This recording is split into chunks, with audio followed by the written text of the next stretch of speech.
What would you tell someone who has an idea, but is really scared to take the first step in starting their own business? Like they're scared, like, oh, I hear what you're saying. I don't know. I'm really scared. So I think they're scared. When you have an idea and you start a business, you do not need to broadcast to the entire world, hey, I'm doing this. And no, start it. Have some test groups, test it out on people that will give you their honest opinion. Probably your grandma's not a good test market because your grandma will love whatever you do. It's true. But like you talked about MP Custom Wood, that was never, I didn't set out to make that a business. The first thing I ever did was I bought this little cutting board and a wood burning tool, and I engraved on this cutting board, and I was like, oh, it's pretty cool. And I showed it to someone. Me. You. And I said, I want one. And then I did yours. Can you do that? Yeah. And then I did one, if you recall, for June Sablin. Her in-laws are from Guam, I think. And it was this super intricate design on a cutting board. And I was like, well, I don't know. So I started with, I don't know. I've never done this before. Let me try it. If I make it and you like it, we'll go forward with it. If not, you don't have to, I'm not going to force you to buy something you don't like. And that is how that entire business came. After that, someone's like, do you know how to make a barn door? I was like, I have absolutely no idea how to make a barn door, but I will figure it out. So actually, as you say this, I think the one word, if I had to give one word for myself, I would say resourceful. I don't know how to do everything, but I sure as heck can take the time to figure it out. And so that's how I made a barn door. That's and amazing. Then someone, can you make this? I don't know, but I'll try. So my advice would be just try. And you don't have to, file an LLC and, get office space. Just start slow and baby steps. And as it grows, the biggest part is just talking about it and letting some people know, and people remember, and they will support you. When I started my photography business, I didn't know what I was doing at all. And I ended up having a teacher say, I really want to do some family photos, but I just don't have the money. And I said, I'll do them for you. And then she told a friend, and then that friend, and I started doing them for teachers because they just didn't, they didn't have the money for these massive, big photos shoots. And so I'm like, here you go.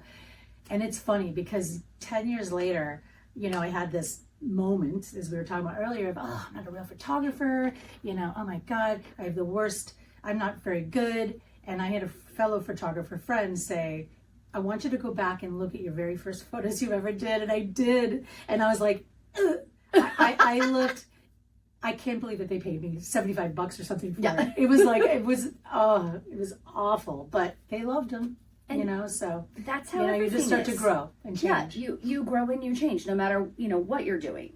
Like I said, my very first setup that wasn't, for the chamber was, we didn't realize that the letters don't stand up real well if the ground isn't completely flat. Oh.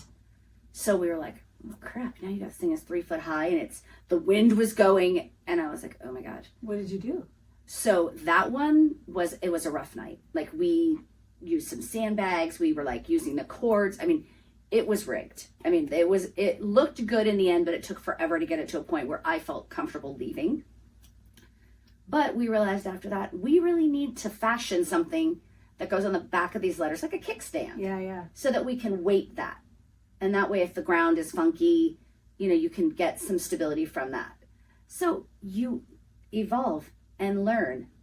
The racks that came with these lights are flim-flam at best. And they're not user-friendly. So MacGyver, Carl, my dad, decided, okay, we can build some stability by, welding these particular parts, but still making these adjustable. So our double stack setup that took us like an hour and a half the first time is now 20 minutes. So you just get better at things as you do them more. I mean, you pivot. That's the biggest, yes. I think you have to be flexible in your own business. I mean, I was photographing one of our productions, and theater, I don't know anything about. When I started here, I didn't know anything about theater photography. I could do any kind of photography with theater. It's You can't dark. The lighting, red, yellows. Oh my God, they're like the worst colors to photograph. Really bad, and very challenging. People look orange and Marquee dingy lights are the and- same way because they're so bright. Oh, it's a just- totally it's- different yeah. photography. So it's like I went in, I'm thinking, okay, yep, click, click. I'm like, oh my God, Yeah. what am I gonna do? It's like you're there and you're Yeah. seeing how awesome it is, and then you're looking at the lens and you're like, or at the Terrible. screen and you're like, Yeah. this is so not you, the same. you after you panic for a split second, you gotta not panic anymore. You just gotta figure out solutions and pivot. Okay, well let me try this thing. Let me try that thing. Let me try the kickstands, the whatever. It The is. settings. And so- I mean, yeah. yeah. So it's just know that you're not going to be perfect coming out of the gates. And it's great if you're not perfect, because you know what? In a year, someone's going to see you and be like, "Oh my gosh, I remember when you started, and look at you now." Yeah. You know, you're right. that's a huge growth thing, and for someone else to notice that, it's fantastic. It's like this company. I can do that. I'm so impressed by what Jerusha and Shana have built. As a matter of fact, they were at, I think it was the Drowsy Chaperone, and I was at Susical. And I go back and forth between all the productions, sometimes 2 in a day, whatever it is, because I'm taking all the photos. And I remember I just stood there and I was watching as Susical is going on, and I'm holding my camera. I pull out my phone, I texted Shana. She's in the middle of Drowsy, and I said, "Can you believe what you two have built? Yeah. We've got a company that is putting on multiple productions at the same time, and they're not even at Susical because they're at they're at the other production.